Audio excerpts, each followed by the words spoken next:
Bueno, pues yo también agradezco mucho a Dios, primero que todo, por la bendición de poder compartir nuestra fe y de compartir esta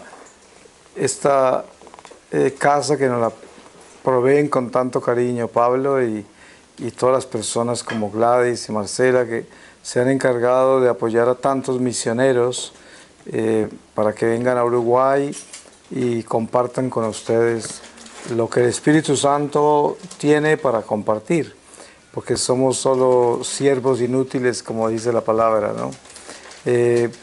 Pues este tema que sugirió Gladys, ¿me lo repites, por favor? Vivir. La vida que agrada a Dios. La vida que agrada a Dios es la reflexión que les voy a compartir, que obviamente yo no la preparo, pero el Espíritu Santo la conoce. Entonces comenzamos con una lectura de la palabra y les voy a leer del Evangelio según San Juan. En el capítulo 15, desde el versículo 18, dice: los discípulos y el mundo. Si el mundo os odia, sabed que a mí me ha odiado antes que a vosotros. Si fuerais del mundo, el mundo amaría lo suyo. Pero como no sois del mundo, porque yo al elegiros os he sacado del mundo, por eso os odia el mundo. Acordaos de la palabra que os he dicho: el siervo no es más que su Señor. Si a mí me han perseguido, también os perseguirán a vosotros. Si han guardado mi palabra, también la vuestra guardarán. Pero todo esto os lo harán por causa de mi nombre, porque no conocen al que me ha enviado. Si yo no hubiera venido y no les hubiera hablado, no tendrían pecado. Pero ahora no tienen excusa de su pecado. El que me odia, odia también a mi Padre. Si no hubiera hecho entre ellos obras que no ha hecho ningún otro, no tendrían pecado. Pero ahora las han visto y nos odian a mí y a mi Padre. Pero es para que se cumpla lo que está escrito en su ley: me han odiado sin motivo. Cuando venga el Paráclito, que yo os enviaré de junto al Padre, el Espíritu de la verdad, que procede del Padre, Él dará testimonio de mí, pero también vosotros daréis testimonio, porque estáis conmigo desde el principio. Os he dicho esto para que no os escandalicéis. Os expulsarán de las sinagogas e incluso llegará la hora en que todo el que os mate piensa que da culto a Dios. Palabra de Dios. Te alabamos, Señor. Pues yo pienso que todos nosotros entendemos lo que es vivir la vida que le agrada a Dios, porque conocemos la ley. Es como dice la palabra, como dice San Juan en esta palabra sobre lo que Jesús enseñó, que después de que Él reveló la verdad, nosotros somos responsables de esa verdad y no tenemos excusa. Si no lo hubiésemos escuchado, pues no tendríamos responsabilidad. Pero resulta que el caminar nuestro con la verdad es una escuela y nosotros tenemos primero que superar la primera etapa, que es el mundo material, que es una inmensa distracción y al mismo tiempo un inmenso desafío a entender que es temporal, que es transitoria. Y esto es difícil porque los instintos naturales nuestros nos hacen apegarnos a lo que conocemos. Uno se acostumbra a la gente que conoce, al lugar donde vive, a todo lo que conoce, es natural. Y por lo tanto se acostumbra también a esta vida temporal y no quiere que termine. La muerte nos asusta porque no quisiéramos morir, porque así es como comienza el primer encuentro con el mundo material, que es nuestro primer paso. Pero precisamente la gracia que Jesús nos trae es enseñarnos a trascender esta vida, para que podamos enfocarnos en un horizonte mucho más allá de lo que podemos ver. Por eso San Pablo dice, lo que vemos pasará, pero lo que no vemos permanecerá. Por eso nos aconseja de enfocarnos en lo que no vemos, que es el mundo espiritual. Y si observamos con cuidado todo lo que Jesús revela durante su vida pública, Él está constantemente invitándonos a entrar en el Espíritu. La prueba está que Él siempre se retira a hablar con el Padre. Él siempre está dirigiendo todo hacia el Espíritu. Todo lo que hace, todo lo que enseña. A Pilato le dice, mi reino no es de este mundo. Si fuera de este mundo vendrían mis ángeles a defenderme. Y en todas las enseñanzas de Él siempre está hablando de su reino que está por allá, que no está acá. Y está mostrando en las tentaciones del desierto, que es la lectura que tuvimos el domingo, en las tentaciones del desierto está quizás el tratado de demonología más perfecto que hay en las Escrituras, porque son 3 tentaciones, pero en esas 3 se contiene todo el tratado del demonio en lo que él hace contra nosotros, la forma en que lo hace y la forma en que Jesús nos enseña a defendernos de él. Porque hay algo muy curioso en eso, y es que el Señor le cita la palabra, pero el demonio también le cita la palabra, y es el demonio, y está citando la palabra de Dios. Él utiliza lo mismo. Pero la enseñanza, ¿cuál es? El demonio también se sabe la palabra de memoria. Por eso nosotros tenemos que cuidarnos tanto de los falsos profetas y las falsas doctrinas, porque también el demonio se sabe la Biblia de memoria. Entonces hay gente que se impresiona mucho con todos estos pastorcitos de las sectas que se saben la Biblia de memoria, ¿no? Y tanta gente que sabe tanto de la ley, que conoce tanto la religión, los preceptos de la ley, la doctrina, se la conocen. Eso no es garantía de nada, porque el demonio también se lo conoce. Y entonces esa enseñanza en esas tentaciones nos da a entender el cuidado que tenemos que tener para discernir espíritus. San Juan dice, asegúrate que distingues qué espíritu habla a través de esa persona. O sea, nosotros siempre debemos estar atentos de qué espíritu está hablando a través de esa persona, porque sabemos que lo que sale de la boca del hombre es lo que tiene en su corazón. Y si lo que sale de su boca es algo malo, obviamente su corazón está mal, ¿no? Obviamente que hay momentos difíciles en cada uno de nosotros, donde por un momento de rabia expresamos palabras que no debemos, o hacemos lo que hizo Pedro con Jesús cuando le pidió que no se crucificara, que se dio cuenta Jesús que era Satanás el que habló a través de Pedro, ¿no? Y estas son situaciones que suceden sin que la persona sea mala, pero hay momentos en que uno puede ver que una persona es muy perseverante en lo malo y siempre le sale lo malo de la boca. Y ya sabe uno que hay un espíritu ahí que no es del bien.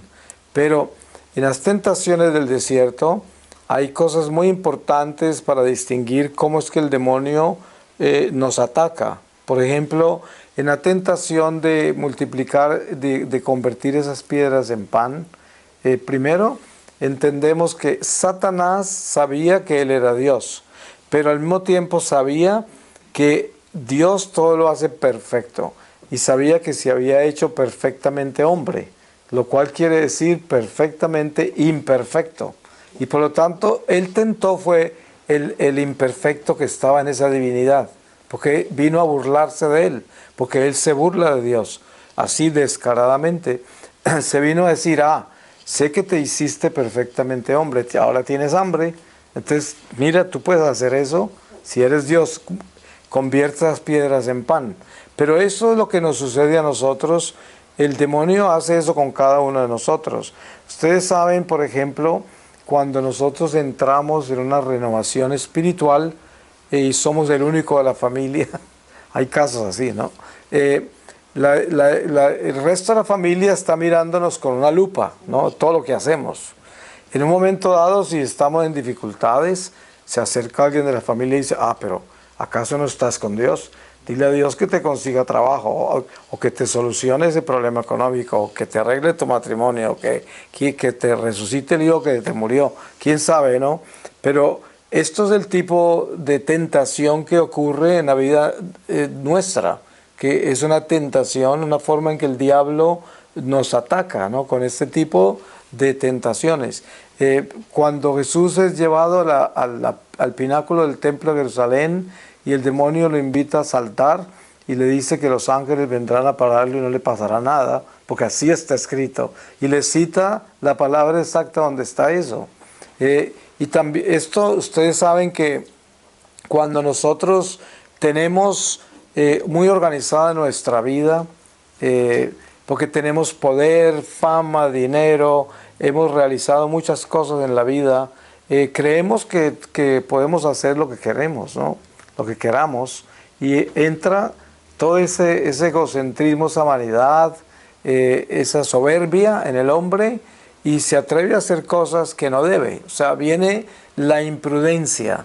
Precisamente esa gran tentación que el diablo le coloca a Jesús es nada menos que la imprudencia por asumir cosas que no debe asumir, ¿no? Lo otro es los reinos de la tierra, que es el más grave de todos, porque aquí hay algo muy importante de entender. Satanás le dice al Señor, al mostrarle todos los reinos de la tierra desde esa montaña, le dice que todo eso le ha sido dado a él. Y hay mucha gente que no le pone cuidado a eso. Eso quiere decir que todos los reinos de la tierra están en manos del diablo. Él los administra, todos. Y hay gente que no se da cuenta y se asustan. Usted verá muchísimo en internet la gente aterrada de que los masones manejan los bancos, de que no sé qué, que la gente que promueve el aborto es satánica, que hay conspiraciones para tomarse la iglesia, que hay...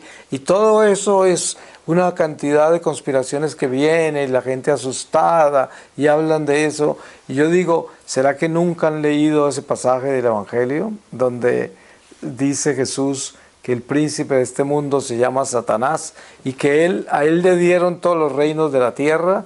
¿Por qué nos vamos a asustar que los reinos de la tierra estén en manos del diablo y que el diablo planea manejar esos reinos para acabar con el pueblo de Dios y hacerle daño?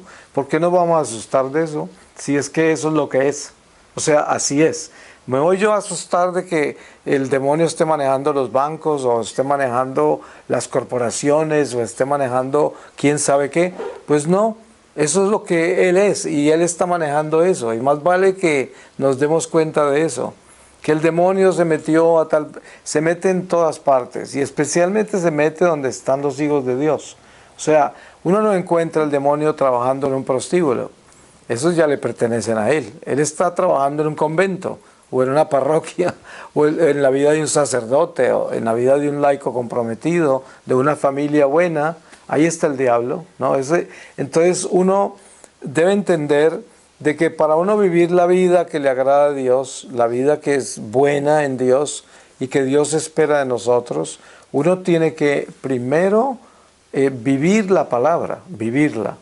Si el Señor en esas tentaciones del desierto nos mostró al diablo y nos dijo quién era, qué hacía y cómo nos defendíamos de él, ¿cómo no va uno a entender eso? ¿Por qué después se va a alarmar cuando vea que el diablo está en todas partes, metido en todo? San Juan dice, el mundo entero está en manos del diablo. También lo dice él, ¿no? Y San Pablo, hay unos pasajes en las cartas de San Pablo que son extraordinariamente misteriosos. En un momento dado le está escribiendo a una de las iglesias y dice, y Satanás no me dejó llegar. Así lo dice con palabras propias. Seguro que ustedes han leído ese pasaje. Satanás no me dejó llegar. Y estamos hablando de San Pablo, o sea, no es cualquier misionero por ahí. Este hombre que tenía una relación tan poderosa con Dios y que además los ángeles se le aparecían con frecuencia a contarle situaciones muy puntuales, y el diablo pudo detener a San Pablo de ir a una iglesia. O sea, entonces nos damos, y otro pasaje más misterioso de San Pablo. Están hablando de un hombre que no quiso cambiar y que en esa iglesia le habían advertido, lo habían exhortado, habían hecho todo lo posible por él. Entonces San Pablo dice que él se lo entregó al diablo para salvarle su alma. Y lo que quiso decir con eso es, él le entregó la vida de ese desobediente a Satanás para que Satanás le acabara con su vida terrenal. Era todo lo que podía llevarse. Pero para San Pablo asegurarse que podía salvarle esa alma, porque si seguía vivo, iba a seguir cometiendo errores y ahí sí se iba a condenar. Entonces se lo entrega al diablo para que el diablo lo tumbe de una vez, pero se pueden imaginar lo misterioso que es eso.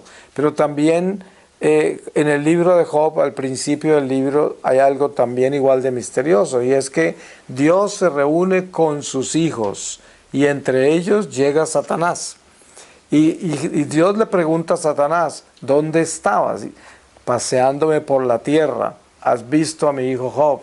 Sí, claro que lo vi. Si ese es como tu consentido, si le quitas todo lo que le has dado, ese se va a revelar. Y sabemos que Él le da permiso de quitarle todo menos la vida. Pero imagínense en el misterio que hay acá, donde Dios está usando al demonio para ir y hacer todo lo que le hizo a Job. Y Job, porque el Señor estaba seguro de que Job era fiel de verdad. Y el demonio lo desafió diciendo, no, no es fiel. Si le quita todo lo que tiene, se voltea. Y le dio permiso. Esto que nos enseña a nosotros. Primero que la vida es una escuela de almas, esta vida nuestra. Y estamos en la primera lección, que es la lección del mundo material que nos enseña a descubrir la misión más importante de nuestra vida, que es el amor de Dios. ¿Sí? Para nosotros vivir la vida con el amor de Dios como Dios quiere, pues tenemos que aprender a vivir su amor. Porque el amor humano, pues ya sabemos todos que el amor humano es imperfecto, es condicional, es un amor totalmente limitado, porque incluso cuando un padre de familia no se cuida de la forma en que ama a sus hijos, de pronto nunca los ama bien, porque hay muchas condiciones humanas que nos llevan a nosotros a tener las relaciones imperfectas, donde no hay nunca el amor incondicional, y de repente el amor incondicional se conoce ya muy tarde, cuando los hijos ya se han ido, cuando ya crecieron, o en el momento que está en un ataúd, los hijos reconocen quién era la madre, ya está muerta, ¿no? Y así son muy imperfectos estos amores, ¿no? Pero la lección nuestra es aprender el amor perfecto a tiempo, antes de que sea el funeral, antes de que los otros se vayan, antes de que, es decir, ahora, entender cuál es el amor incondicional. Entonces, ese conocimiento de lo que Satanás hace y cómo actúa contra nosotros es vital para no dejarnos engañar, por un lado, y segundo, para no hacer lo que el diablo nos dice, ¿no? O sea, no caer en esas tentaciones tan graves que el diablo nos pone para nosotros pertenecer a este mundo. Porque miren la palabra que leí al principio de esta reflexión, cómo está hablando el Señor del mundo. Y sabemos que Él dice que el demonio es el príncipe de este mundo, y por eso empieza hablando de el mundo los odia, pero me ha odiado a mí primero. Y muestra cómo en la oración que Él hace por los apóstoles, que es también para nosotros que venimos después de ellos, Él le dice al Padre que los proteja del maligno. Él dice, ellos no son del mundo, como yo no soy del mundo, pero te pido que los protejas del maligno. Ahí está muy claro la misión que tenemos nosotros contra el demonio, que es vivir en el mundo, estar con todo lo que el mundo es sin pertenecerle, porque no somos del mundo, pero teniendo en cuenta que el espíritu del mundo es el diablo. Entonces, ¿cómo evitamos mundanizarnos? Todos nosotros tenemos la tristeza de ver cómo se ha mundanizado la iglesia. Ustedes saben que nuestra iglesia católica, la misión de la iglesia católica es llevarle a Dios al mundo. Esa es nuestra misión, mostrarle a Dios, a la gente. porque la iglesia está encargada de eso, es el depósito de la fe, es la nave que atraviesa estas aguas turbias del mundo e invita a la gente a la salvación, entrando en esa nave, en la nave de la iglesia, donde el Señor reina. Pero este llamado que hacemos nosotros desde la iglesia es un llamado que le invita a la gente a entender la transitoriedad de esta vida, ¿no? ¿Cómo es que nosotros tenemos que estar completamente atentos a descubrir en qué forma estamos participando en el mundo material? ¿Cuánto del mundo material está en nuestro corazón en una forma en que no estamos viviendo la vida que Dios quiere, sino que estamos viviendo la vida que nosotros queremos porque nos hemos enamorado del mundo? ¿Sí? Es muy delicado descubrir realmente la relación que tenemos con el mundo, porque si usted observa bien su vida y usted se atreve a pensar, si usted se muere hoy, lo cual es totalmente posible, que se muere en cualquier momento, incluso acá, se puede morir en este momento. Si usted se muere, entonces, ¿qué será de usted? ¿Y qué relación tiene con el mundo? Sabemos que si la relación que tenemos con el mundo es una relación que es única, lo que quiere decir es lo único que tiene, su relación con él no tiene nada más, porque nunca se enfocó en lo que sigue, sino que vive en lo que está. Y si solamente vive para el mundo, en el mundo queda. ¿Para dónde se va? Como la palabra dice, donde está tu tesoro, ahí está tu corazón. Y quiere conocer el destino del alma después de la muerte, donde está el tesoro. Por eso tanta gente queda prendida a los seres queridos, prendidos a su dinero, prendidos a sus sueños, prendidos a sus frustraciones, prendidos a sus venganzas, prendidos a tantas cosas que atan al ser humano de la vida temporal. Por eso, para poder llegar a vivir la vida que Dios quiere, con el amor de Dios, nosotros tenemos que establecernos como peregrinos, como seres que están en tránsito, como seres que entendieron el mensaje del Mesías que dice, mi reino no es de este mundo. Es importante eso, para que en ninguna forma estemos acampando acá. Sabemos que la vida es maravillosa, el don de la vida es algo tan grande que no podemos explicarlo. Es demasiado grande el don de la vida, pero al mismo tiempo debemos asumir lo que el Señor nos ha revelado. Y para asumir lo que el Señor nos ha revelado sobre la vida, debemos entender que es mucho más grande de lo que podemos ver, que las promesas del Señor se van tan allá, tan lejos, que si nuestro corazón llegara a asumir eso, moriría de alegría, porque no entendemos lo tanto que nos ama Dios y lo tanto que nos ha dado.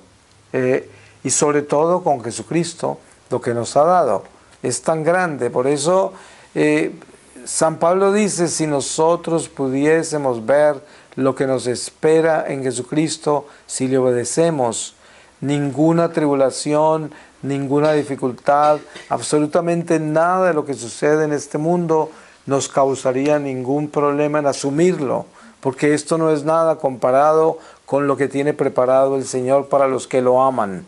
Y esto debemos como tatuarlo en el corazón como una guía de navegación por esta vida, porque a veces la vida nos trae unas pruebas bien considerablemente difíciles, y de la única manera que podemos pasar esas pruebas y mantener la fe es si nosotros tenemos un horizonte claro, si tenemos los ojos puestos en la trascendencia de esta vida a la otra, porque lo contrario, esta vida nos consume y nos destruye con los cambios que hay en ella.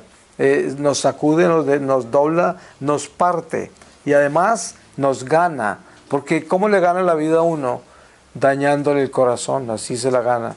La vida le gana a uno cuando le envenena el corazón. Ustedes saben que tan solo hay dos formas de vivir la vida: purificándose o corrompiéndose. No hay otra forma de vivirla. La gente, ustedes saben que uno sabe quién se está purificando y quién se está corrompiendo, porque así se va convirtiendo la persona.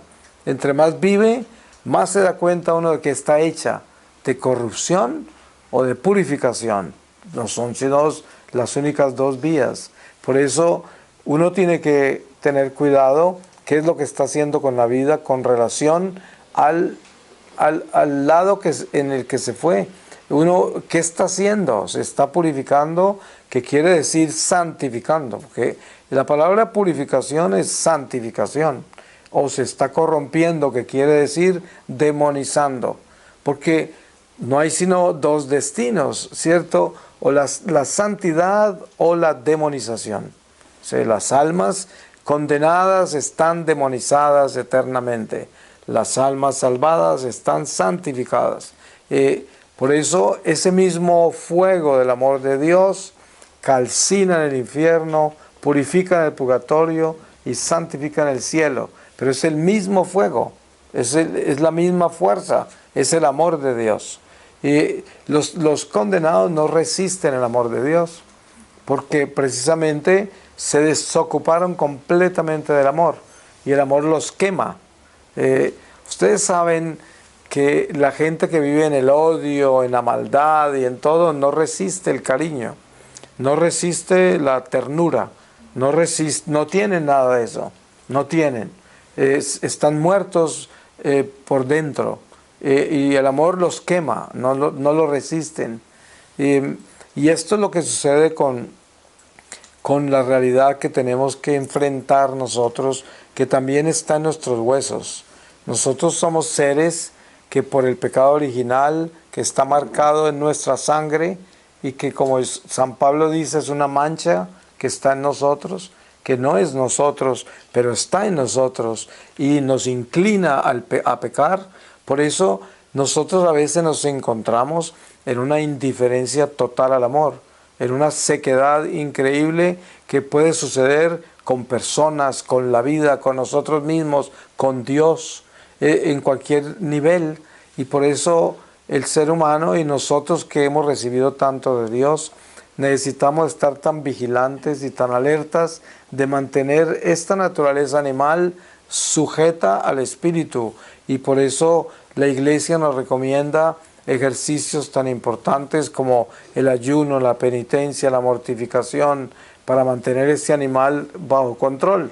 Porque sabemos, como dice San Pablo, que parece que la carne pelea contra el espíritu, como si uno estuviera contra el otro, siendo la misma persona. Y nosotros en esa lucha entre esas dos naturalezas en un solo ser, es donde podemos perder, porque este animal es muy astuto. Ustedes saben que, y cuántas veces la naturaleza animal no les ha tumbado a ustedes algo bueno. Por ejemplo, la oración, el sacrificio, la caridad. Usted muchas veces siente el deseo de ayudar, de hacer algo bueno, y de pronto no sabe de dónde su naturaleza se lo lleva a hacer otra cosa y a olvidar eso, ¿sí? Porque esa naturaleza mala nuestra es también un satélite, y los espíritus que rondan los aires interceptan esa naturaleza mala en el momento preciso, cuando nosotros íbamos a hacer algo de alto beneficio para nuestra alma, para la iglesia, para quienes se van a beneficiar. Los primeros somos nosotros en las obras buenas, pero los espíritus, sabemos que los espíritus son cuerpos intelectuales y ellos actúan a través de nuestros instintos, sentidos y razón, nos interceptan. Nosotros nos asombramos mucho con un computador y toda la tecnología que tenemos y la consideramos muy rápida, pero eso es muy lento comparado con lo rápido que es la mente del hombre y sobre todo los espíritus que son superiores a nosotros. Ellos no están en el tiempo ni en el espacio, por lo tanto no están en la velocidad. La velocidad no es nada para ellos, porque ellos no están en la velocidad, están. Por lo tanto, cuando sucede algo donde yo abro una puerta, ahí están. O sea, no tienen que moverse, están. ¿Sí? Y esto es algo que lo debemos tener claro, para entender por qué razón en un momento dado sale de mi boca una palabra que me hizo un daño increíble y que yo jamás hubiera intentado decirla y me salió. Y hace un daño que a lo mejor a veces no tiene ni remedio. Se han dañado matrimonios por una palabra, imperios enteros, todo por una palabra. Pero ustedes creen que eso es un accidente. Eso no es un accidente. Lo que pasa es que estamos luchando contra espíritus y los espíritus están constantemente sembrando semillas del mal en nuestro corazón. Y si nosotros no estamos constantemente en una limpieza de nuestro corazón, esas semillas van dando fruto en el corazón y en un momento dado los que las sembraron las usan, ¿sí? Porque para eso las estaban alimentando, regando, cuidándolas para hacer daño con ellas. Entonces es importante tener esa vigilancia puesta para poder vivir la vida como Dios quiere que la vivamos, con ese amor que es la vida vigilante, obediente. Un buen servidor, un buen sirviente de Dios es aquel que es meticuloso, que se asegura que todo esté limpio, todo esté arreglado para su amo, que es el Espíritu Santo. Y estamos constantemente limpiándonos el corazón de todo mal sentimiento, de toda mala emoción, de toda mala pasión, de todo mal pensamiento en general, de toda mala idea, de toda mala inclinación. Constantemente tenemos que estarnos corrigiendo. Ustedes saben que hay que tener las manos en el timón y el marinero tiene que corregir el rumbo de su nave constantemente porque los vientos están siempre moviéndose, todo está en movimiento y uno tiene que manejar esta nave con cuidado hasta que llegue.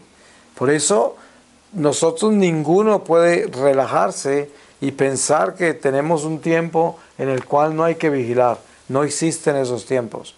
Cuando todo está calmado es cuando más cuidado debemos tener, porque es precisamente el momento que tenemos para prepararnos para lo que viene, ¿no? Porque estamos en navegación y no hemos llegado. Por eso hay almas, hay testimonios de santos de la iglesia que han tenido experiencias trascendentales con almas del purgatorio, en las cuales han preguntado si quisieran volver y ninguno ha querido. Y dicen jamás, porque volver es quedar en peligro de pecar otra vez. Entonces, ¿cómo van a querer volver si no quieren nunca más pecar? Si ya se salvaron y aunque estén purificándose en grandes penas, prefieren esas penas a vivir otra vez acá. Pero la vida es preciosa, aunque es nuestro principio. Nosotros somos invitados a alcanzar el premio al final de esta vida. Por eso San Pablo lo pone con mucha claridad con esta imagen del estadio y los olímpicos y el atleta que se debe preparar con perfecta continencia, no como quien busca una corona perecedera, sino como quien busca una corona eterna. Pero pongan a pensar la disciplina que exige un atleta para los olímpicos. Estos se entrenan 14 horas diarias, ¿no? Y es una disciplina altísima para ganarse una corona perecedera. Nosotros que estamos en los olímpicos de la vida eterna, ¿se pueden imaginar lo exigente que son para poder alcanzar la corona? Eso no es así nomás. Si queremos llegar allá, nos toca trabajar. Por eso el pueblo de Dios no puede acomodarse a este mundo. Este mundo nos invita a algo muy peligroso, que es la comodidad. La comodidad y la velocidad. Esos son dos venenos que se pueden usar para bien o para mal, ¿sí? Porque no podemos demonizar lo que el mundo ofrece, pero tenemos que entender que el mundo es un instrumento, ¿sí? Y es un instrumento de navegación temporal, que lo debemos usar con la conciencia de Dios para que no nos haga daño a nosotros, para que lo que hay en el mundo no nos destruya, sino que nosotros construyamos con lo que utilizamos del mundo, para bien, para glorificar a Dios, para servirle al prójimo, para vivir nuestra vida con nuestras responsabilidades y así alcanzar el otro lado, alcanzar el puerto seguro y encontrar nuestro príncipe de paz que es Jesucristo, por haber navegado derecho hacia ese horizonte que Él nos mostró, que nos señaló al final, pero haciendo lo que tenemos que hacer, que es ganándonos la corona con el sudor de la frente. Por eso cuando se dice, te ganarás el pan con el sudor de la frente, al llegar Jesucristo y mostrarnos el camino, dice, te ganarás la gloria con el sudor de tu frente. O sea, yo te prometo la vida eterna. Yo te señalo el camino y te revelo la verdad. Pero tú tienes que llegar. Porque por él se va, asciende al cielo después de haber descendido. Sabemos que hoy hablamos del GPS, ¿cierto? Y es muy práctico. Gracias a Dios por el GPS. Si yo viajo por todo el mundo y si no fuera por eso viviría perdido en toda parte. Pero el caso es que Jesús es nuestro más grande GPS. Porque Jesús nos localizó perfectamente. Él descendió y habló con nosotros, nos mostró todo y luego ascendió y nos localizó. Si uno no entiende esas señales, no sabe leer un GPS, ¿no? ¿A dónde nos dijo que estábamos? ¿Cuál es nuestro punto? ¿A dónde estamos localizados? Abajo, ahí es donde estamos. ¿Y hacia dónde se va Él diciéndonos, me voy primero a prepararles un lugar? Allá donde yo estoy, allá estarán ustedes. Pero a nosotros nos toca subir. Él no dice, yo vengo a cargarlos para llevármelos. No, Él dijo, y además la palabra en todas partes habla de la montaña de Sión. Y cómo las tribus del Señor suben por esa montaña a la ciudad de luz, a la Santa Jerusalén. Pero ¿cómo hacen para llegar allá? Suben. No dice que las llevan cargadas, suben. Es la cruz. Esos son los escalones de la montaña de Sión. Entonces, a nosotros nos toca irnos a donde el Señor nos está esperando. Y Él nos mostró el camino. Pero la gente, el cristianismo moderno es el cristianismo de la misericordia. Miren todas estas sectas como predican. Jesús ya pagó por todos, aleluya, ya no hay que sufrir. El Señor ya lo hizo todo, ¿no? Esas son todas las sectas, por eso son tan populares todos los pastorcitos mentirosos, porque ellos están ofreciendo una fe sin cruz. Y además, los curas modernos y liberales que llenan estadios hoy, grandes predicadores, todos vienen a sanar y liberar, a romper cadenas, a todo. Y todo el mundo va, porque eso es lo que quieren, que lo liberen de todo, lo sanen de todo y no tengan que hacer nada. Y además les corte el sufrimiento, todo. Miren la secta, pare de sufrir. Llena de gente, no, llena de gente. Las farmacias, la pastilla más popular en la farmacia, ¿cuál es? Las para el dolor. Sí, son tantos los nombres de esas pastillas que uno no sabe ni cuál escoger. Y son asequibles sin fórmula, sin nada. Cientos de ellas. Porque claro, lo que más se vende. ¿Por qué razón se vende? La gente no quiere dolor de nada, ¿no? Siempre buscan cómo matar todos los dolores, todo el sufrimiento, liberarse de toda carga, todo. Ese es el evangelio que la gente quiere. Nada más. No quieren sino oír eso. Un evangelio sin cruz, sin sufrimiento. Es una trampa, porque es un evangelio falso. Ese no es el evangelio que el Señor nos predicó. Porque dense en cuenta, la parte central del evangelio es: toma tu cruz y sígueme. Él no dijo, yo voy a cargar tu cruz por ti. Jamás dijo eso, ¿no? Sino, toma tu cruz y sígueme. Y mostró por dónde la lleva uno. Y Él se lo llevó por el Calvario, nada menos. Y esto es importantísimo tenerlo claro, de qué es lo que Dios nos pide para vivir la vida como Dios quiere. La vida que Dios quiere que vivamos nosotros es la que Cristo nos señaló. Y la gente al Calvario no le pega ninguna mirada. Mire que en la Cuaresma, normalmente los curas modernos hoy no hablan de Vía Crucis, no hablan de sacrificios de ninguna clase. Al contrario, no quieren que la gente ayune ni se mortifique. Nada de eso, eso hasta les molesta, hasta lo ridiculizan. Obviamente no todos, hay sacerdotes muy buenos y muy santos, gracias a Dios, pero es común encontrar ese tipo de cura en la iglesia hoy y encontrar ese tipo de católico, que es el católico de misa de domingo, el católico que se confiesa por ahí de vez en cuando y que vive una doble vida, porque en el momento que sale del atrio de la iglesia va a vivir una vida en el mundo, comprometida con el mundo y bajo las leyes del mundo. Y solo es de Dios cuando está en la iglesia. Eso es común. Pero obviamente que si nosotros entendemos el desafío que tenemos para no dejarnos contaminar del mundo, que es donde vivimos, pues vamos a lograr crecer mucho, porque es la oportunidad que tenemos. No sabemos cuánto tiempo tenemos, por lo tanto es importante tener en cuenta el afán que debemos tener para crecer hoy espiritualmente. Y algo muy precioso con eso es que Dios nos creó en un instante en el vientre de nuestra madre, en un instante. Y nosotros, no importa lo perdidos que estemos o los errores que hayamos cometido con relación a nuestra fe, en un instante nos podemos corregir. Ustedes saben que cuando yo entré en mi renovación espiritual o conversión, como lo llaman a veces, muchos de mis colegas en California que me conocen de tantos años se asombraban porque yo empecé a dejar todos los vicios que tenía y las costumbres que tenía. Al principio estaban seguros que me había enloquecido por el secuestro y quién sabe cuántas ideas. Y todavía están esperando que yo aterrice. Hace 22 años que pasó esto. Pero la pregunta era, ¿cómo dejaste, por ejemplo, el alcohol que yo tomaba? No todo el tiempo, pero tomaba. La vida social mía era muy intensa y tomaba, fumaba, todo eso.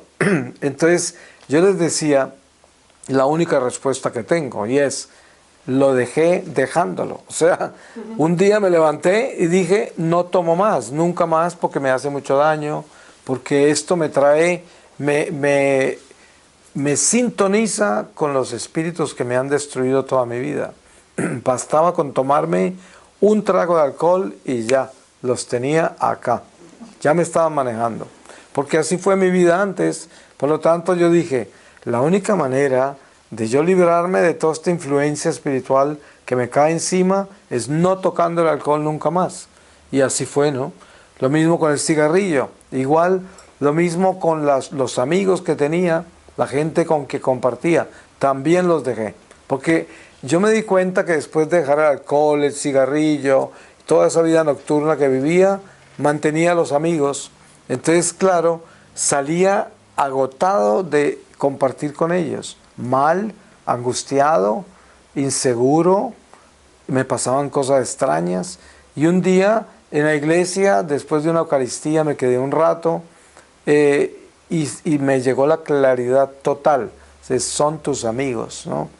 Esos no son tus amigos. Y así fue. Y me quedé sin amigos. Ninguno, absolutamente ninguno. Pero a lo que yo voy es que San Juan el Bautista, cuando empieza a exhortar a todos los judíos, él dice, el hacha está puesta sobre la raíz. Conviértase y confiese sus pecados, porque el reino de Dios está cerca. Pero esa imagen del hacha puesta sobre la raíz es la radicalidad con que Dios quiere que vivamos la vida. El reino de Dios llega ¿para qué? Para limpiar todo, para enderezar todo, para redimir todo. Y la única forma de hacerlo es colocándole el hacha a la raíz. Uno no puede andar con mediocridades pensando. ¿Se dan cuenta ustedes que este mundo es el mundo de los procesos? Ahora, ¿alguien quiere dejar de fumar? Hay que entrar en un proceso para dejarlo.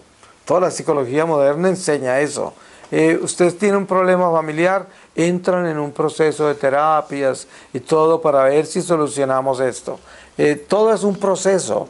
O sea, a la gente se le ha quitado el poder de poder tomar decisiones radicales donde uno cambia las cosas con su voluntad, porque si lo hace así, Dios le ayuda. Tiene el Espíritu Santo que le da la fuerza para poder lograrlo. Y yo lo he probado en mi vida.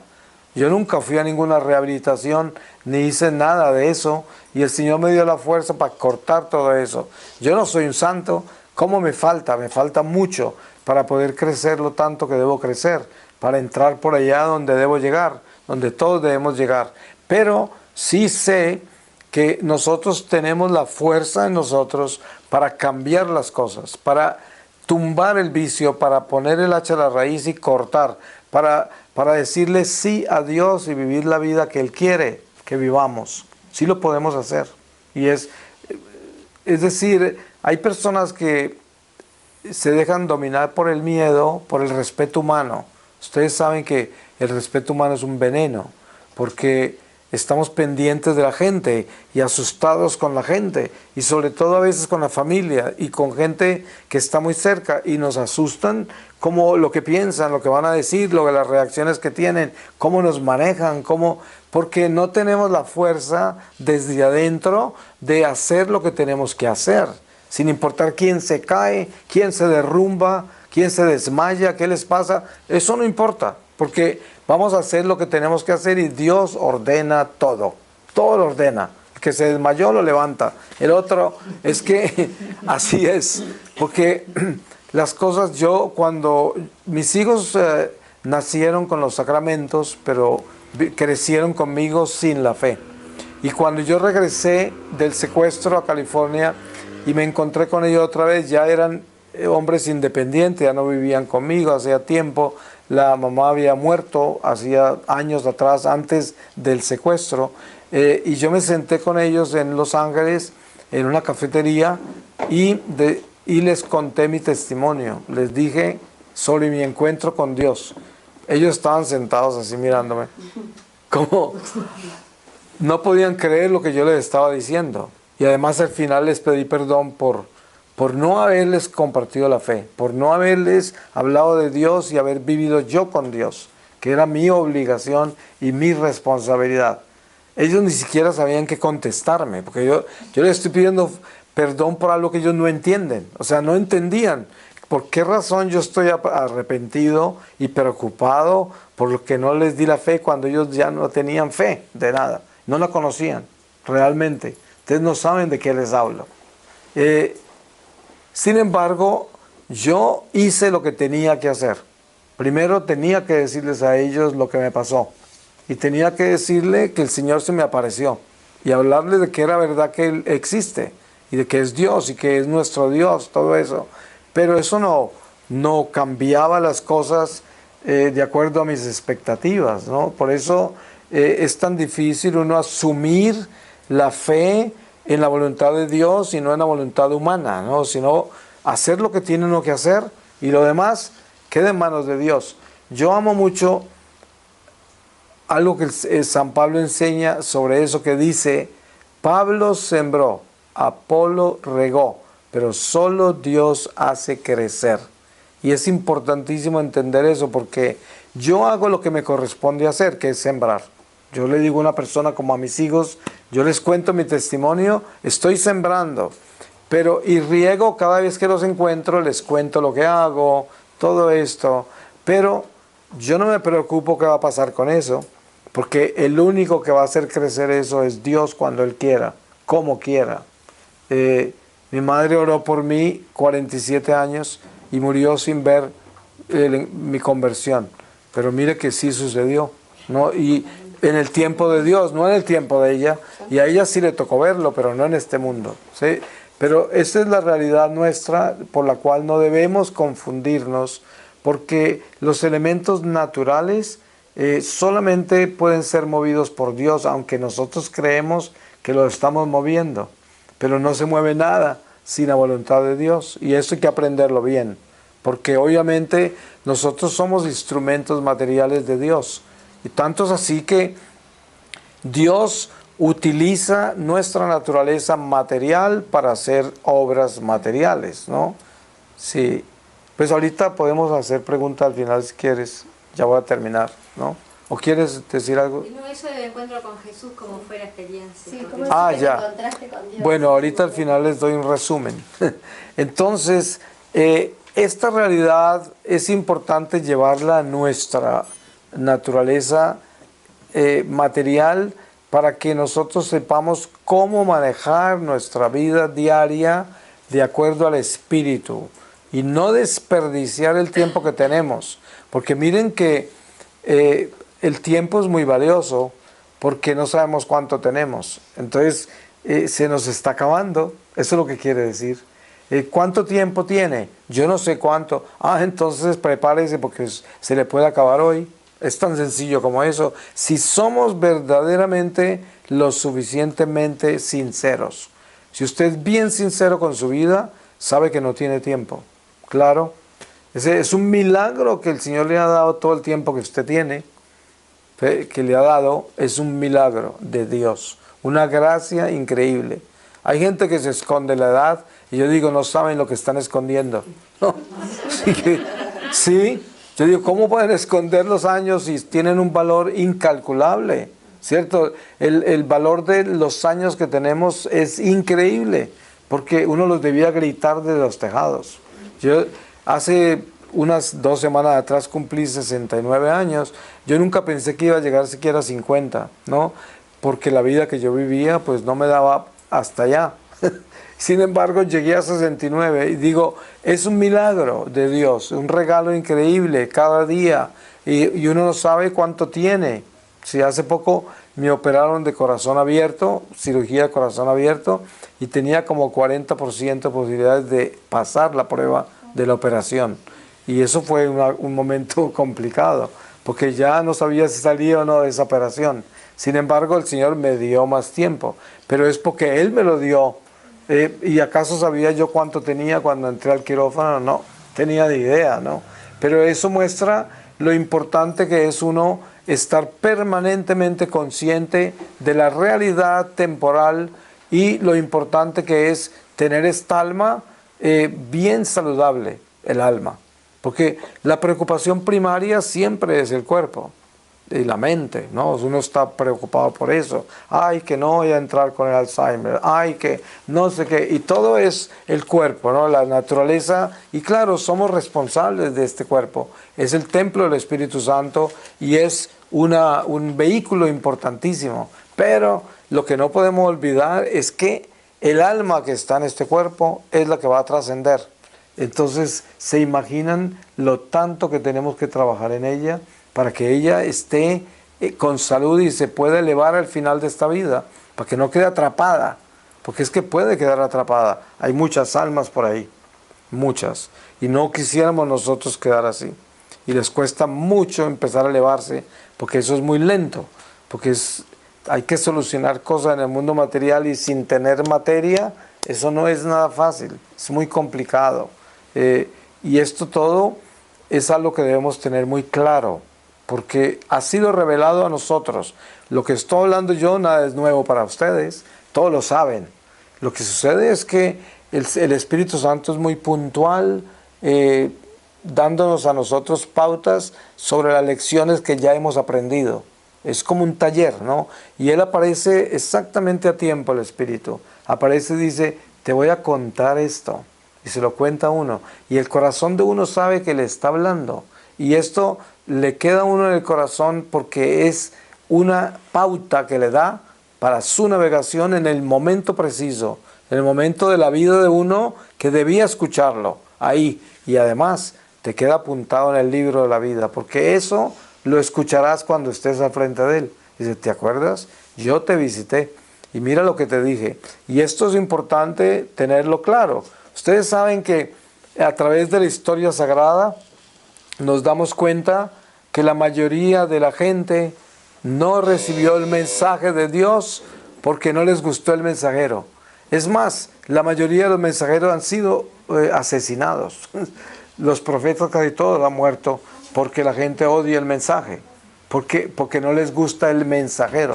Entonces, el mensaje no es escuchado, no es asimilado, porque el mensajero no llenaba las condiciones, los requisitos que debe llenar una persona para que yo le crea. Sí, esto es la soberbia, ¿no? El orgullo, la vanidad, todo esto que no están de acuerdo con el estuche del mensajero. No les gusta. Y ahí ¿por qué razón? Porque son personas carnales. Y todo lo que observan y aprecian es carnal. O sea, están mundanizadas.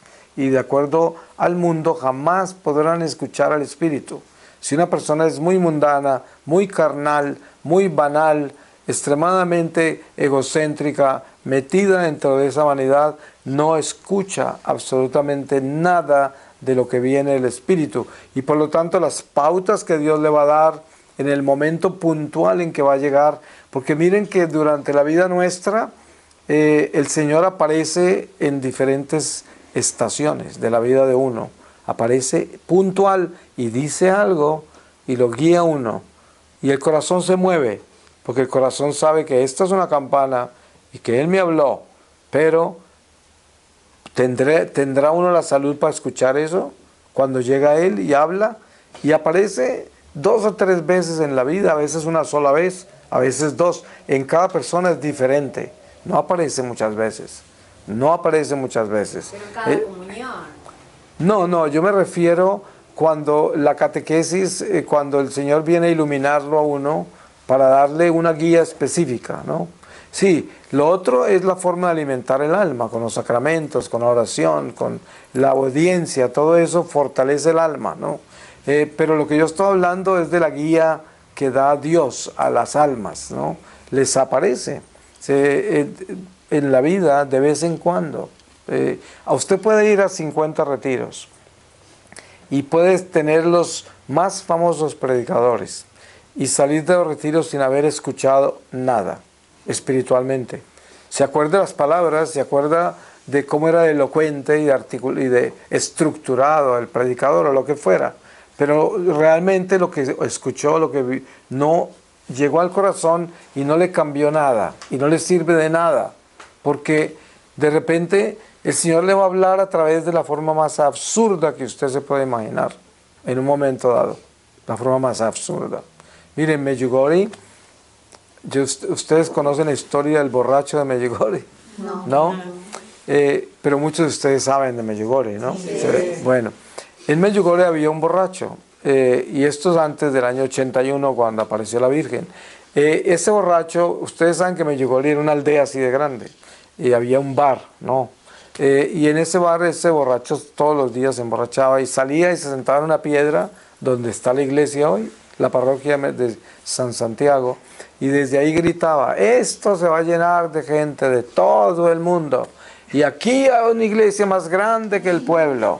Y todo el mundo se reía, pero siempre decía lo mismo en sus borracheras, y lo repitió, mucho más de lo que yo digo, era toda la profecía de Medjugorje, toda. Un borracho total, ¿no? Y se murió antes de la aparición.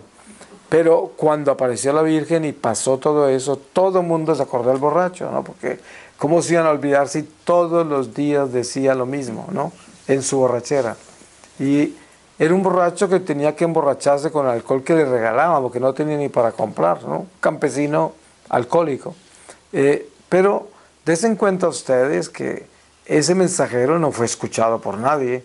Se dieron cuenta que decía la verdad, pero después de que apareció la Virgen y después de mucho tiempo que empezaron a hilar y a poner el rompecabezas, y se dieron cuenta que era un profeta, pero un profeta borracho.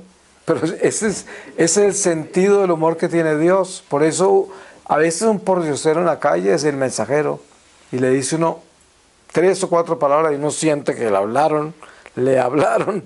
Sí, un loco en la calle, a veces le grita a uno cosas horribles, algo, pero ese era un mensaje para despertarse uno en algún lado, de alguna forma, y en ese momento, por una razón específica que lo va a llevar a uno a otra cosa, a otro pensamiento, a otra decisión, y todo por el grito de un loco. Y así es como Dios actúa en nuestra vida. Por eso, ¿cómo hace uno para estar en tono con estos misterios?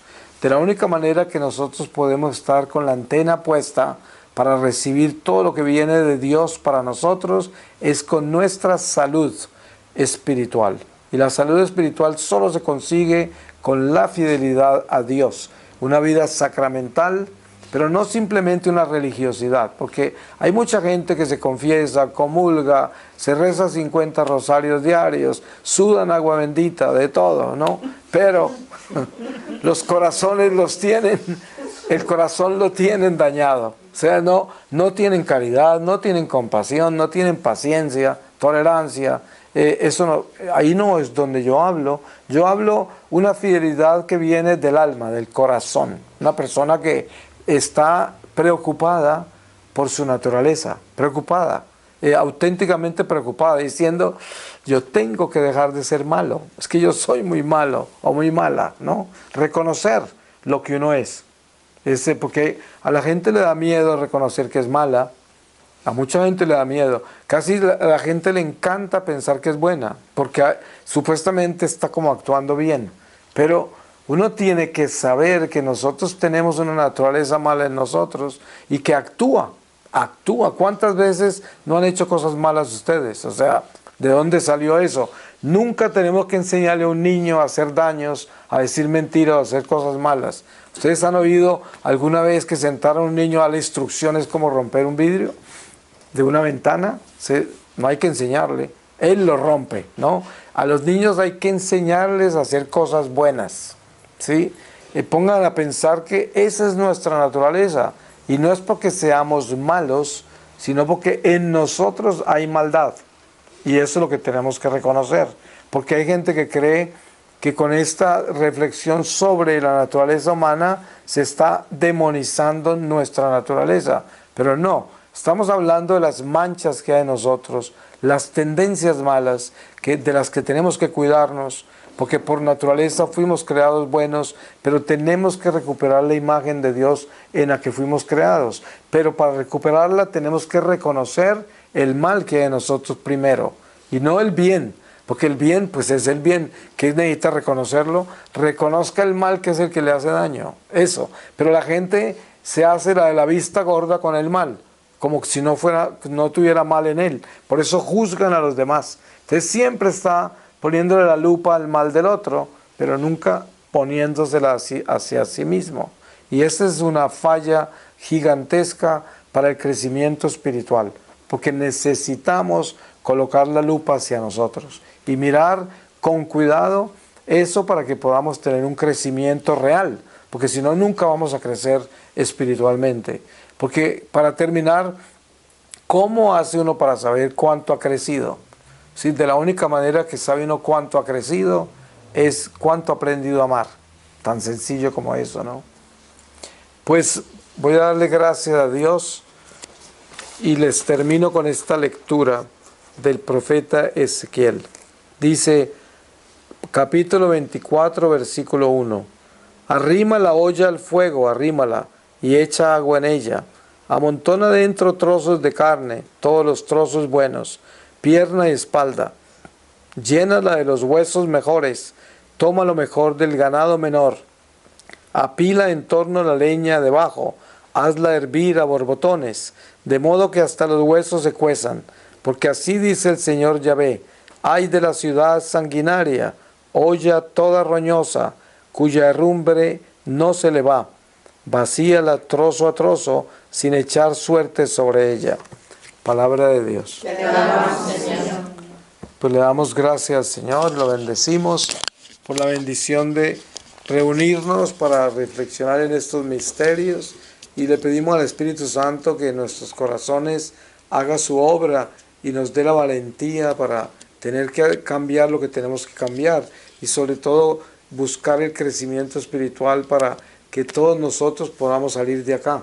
Pues es tan importante reconocer que estamos en la cárcel, ¿no? Ustedes saben que esta es la cárcel de los espíritus, estamos en el desierto, en el destierro, y de aquí tenemos que salir, y los espíritus no quieren que salgamos. Yo siempre le digo a la gente, la mejor imagen que se le puede dar a esta realidad es una prisión. En ella hay prisioneros sentenciados a vida, nunca saldrán. Esos son los demonios, ¿no? Están acá con nosotros, desterrados como nosotros. Y ellos quieren hacer todo lo que puedan para que nosotros cometamos un crimen y nos sentencien a vida como a ellos y nos quedemos acá. Eso es lo que quieren hacer. Y por eso no podemos dejarnos, porque nosotros no estamos sentenciados a vida, o sea, a muerte. Nosotros hemos sido llamados a la vida en Jesucristo, pero para eso tenemos que ser buenos prisioneros, ¿no? Y en darnos cuenta que todavía no hemos nacido, que no hemos entrado a la plenitud de la vida, y que de repente el diablo quiere evitar ese nacimiento. Eso es lo que él quiere y no podemos dejarlo, pero hay que estar alertas Tenemos que estar despiertos. La religión sola no nos salva. Hay que tener mucho cuidado con eso. La religión sola no nos salva. Ni la ley, ni los preceptos, ni las costumbres religiosas. Lo que nos salva es un corazón humillado, contrito, arrepentido, un corazón que tiene la sinceridad de enfrentarse a cambiar. Eso es lo que nos salva.